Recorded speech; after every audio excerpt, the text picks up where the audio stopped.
उनको प्रीति पहिले हो कि मेरो प्रीति पहिले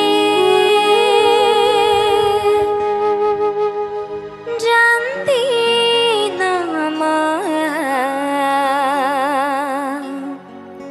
एकैचोटि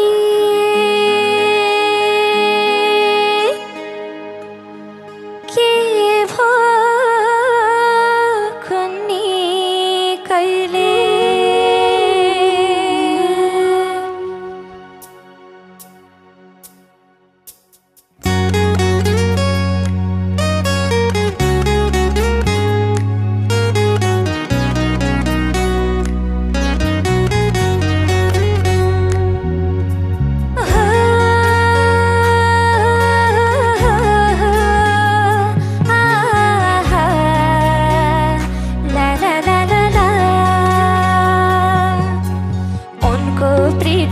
पहिले हो कि मेरो प्रीति पहिले जान्दिन म एकैचोटि के भो कुन्नी कहिले उनको प्रीति पहिले हो कि मेरो प्रीति पहिले जान्दिन म एकैचोटि के भो कुन्नी कहिले हो जान्दिन म एकैचोटि के भो कुन्नी कहिले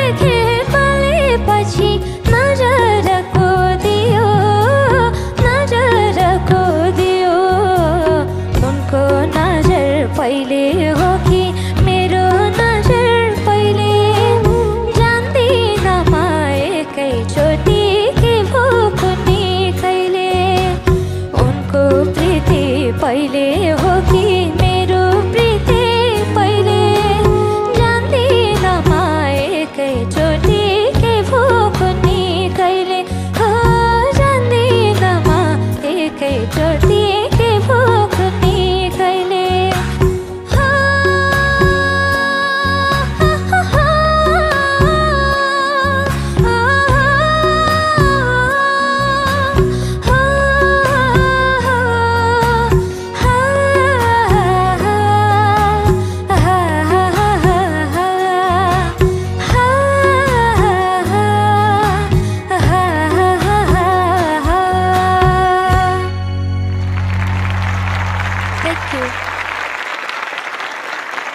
कम्प्यारिटिभली मैले अझै धेरै एक्सपेक्ट गर्छु गङ्गाबाट। अन्तराको हाई पार्टमा एकदमै स्ट्रगल गरिरहेको थियो गङ्गाले। प्रमिसिङ गायिकाको चाहिँ आगमन भए जस्तो फिल भएको थियो मलाई, जुन हिसाबले तपाईँको चर्चा भइरहेको छ अहिले यति छिटै। त्यो चर्चाभन्दा यहाँको जुन तपाईँको पोजिसन छ नि त्यसलाई अझ बलियो बनाउनेतिर लाग्नु होला है, त्यो सजेसन दिन चाहन्छु म है। गङ्गाको लागि एकदम ब्लेस्ड कुरा के हो भने गङ्गाको एकदम आफ्नो आवाज छ। कहिलेकाहीँ आफू धेरै पपुलर भइदाखेरि त्यही पपुलारिटीको पनि लोड आउँछ क्या, त्यो चिजलाई चाहिँ नलिनुहोस्। म त मन परिरहेको थियो, तिमीले सुरुमा गायो एकदम राम्रो गायो, त्यस दोस्रो टाइममा गायो एकदमै झनै राम्रो गायो, अनि जहिले पनि मान्छेले चाहिँ एक्सपेक्ट गर्ने भनेकै अझै राम्रो राम्रो राम्रो हुने मात्रै, तर सधैँ त्यस्तो त हुँदैन नि। अनि गीत चाहिँ नि तिमीले जसरी मनले गाउँथ्यौ नि, तिम्रो जुन एउटा इनोसेन्स छ नि त्यो गीतमा, त्यसलाई चाहिँ नि तिमी कहिले हराउनु नदिने। मैले चाहिँ नि एकदम मिठो आवाज सुनेको भनेको तिम्रै हो है।